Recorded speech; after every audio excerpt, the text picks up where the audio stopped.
Bonjour à tous, alors aujourd'hui je vous propose un exercice qui est sur les probabilités. Donc c'est un exercice qui est tiré du sujet France métropolitaine qui est tombé en juin 2017.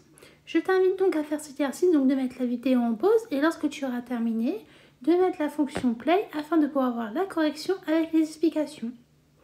Je suppose que tu as eu le temps de faire cet exercice, donc nous allons corriger cela ensemble. Alors, déjà on va commencer par lire l'énoncé. Dans une urne contenant des boules vertes et des boules bleues, on tire au hasard une boule et on regarde sa couleur. On remplace ensuite la boule dans l'urne et on mélange les boules. La probabilité d'obtenir une boule verte est de 2/5. Donc déjà, on va surligner les informations importantes. C'est que la probabilité d'obtenir une boule verte est de 2/5 et que le fait qu'il y ait dans l'urne des boules vertes et des boules bleues. Déjà, c'est ça la première chose. On nous demande d'expliquer pourquoi la probabilité d'obtenir une boule bleue est égale à 3/5.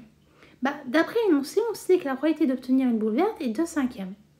Donc, comme dans l'urne, on a des boules vertes et des boules bleues, donc l'événement contraire d'obtenir une boule verte, ça serait d'obtenir une boule bleue. Donc, comme tu sais, pour calculer l'événement contraire, tu vas devoir faire 1 moins 2/5. Et quand tu vas faire cette opération-là, tu vas trouver 3/5.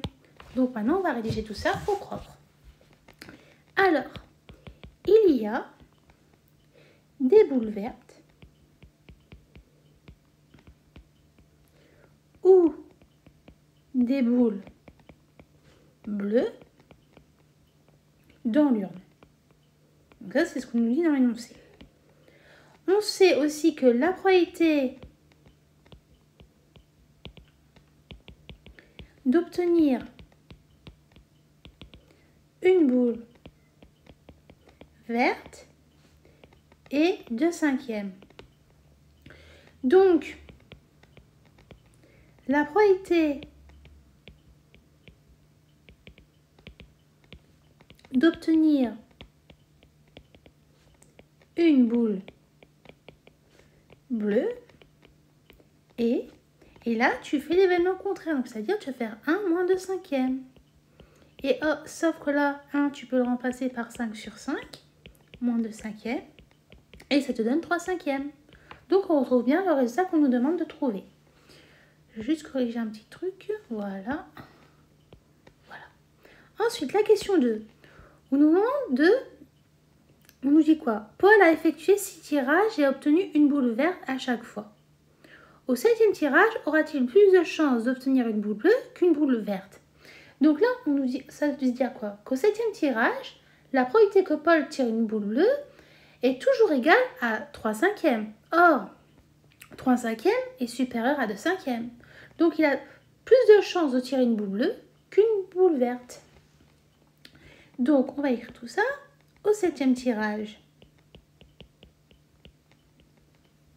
la probabilité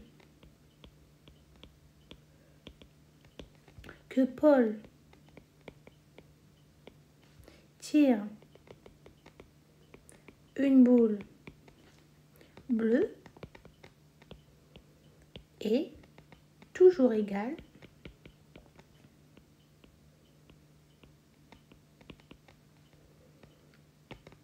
à 3/5. Or, 3/5, c'est supérieur à 2/5. Il a donc plus de chances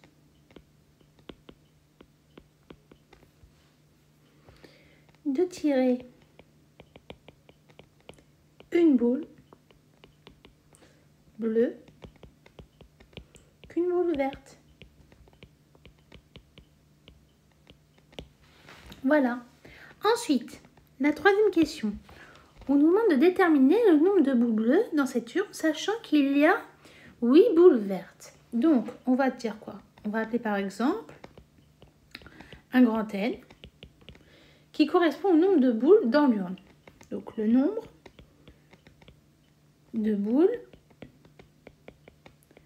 dans l'urne. D'accord? On sait quoi? On sait que 2/5 fois n, donc notre n, comme tu sais, c'est le nombre de boules dans l'urne, c'est égal à 8. D'accord? Donc, pourquoi 2/5 fois n est égal à 8? Bah, comme on sait, la probabilité d'avoir une boule verte, c'est 2/5 parmi tous les nombres, donc fois le nombre de boules en tout, qui est égal à 8 boules vertes.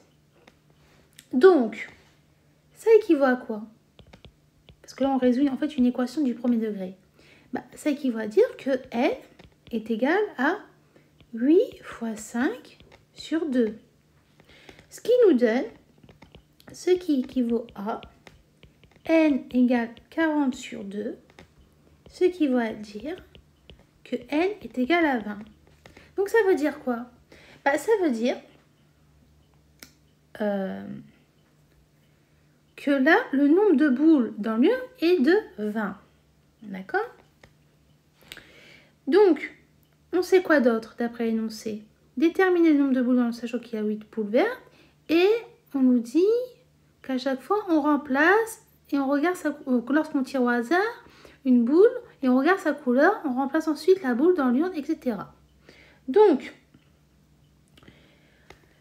si là on nous dit quoi? Si là on dit, déjà je vais écrire ma phrase réponse, on a donc 20 boules dans l'urne.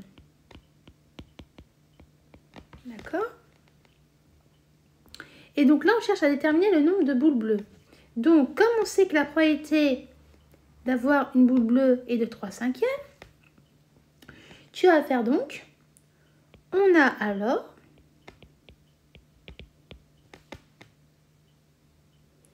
3/5 fois 20 qui est égal à 60 sur 5 qui est égal à 12. Donc ça veut dire quoi? Ça veut dire que le nombre de boules bleues dans cette urne est de 12. Donc, il y a 12 boules bleues dans cette urne. Alors, je vais réexpliquer la dernière question. Alors, si jamais tu n'as pas compris, en fait, on a supposé qu'on avait un grand N qui correspond au nombre de boules dans l'urne en tout.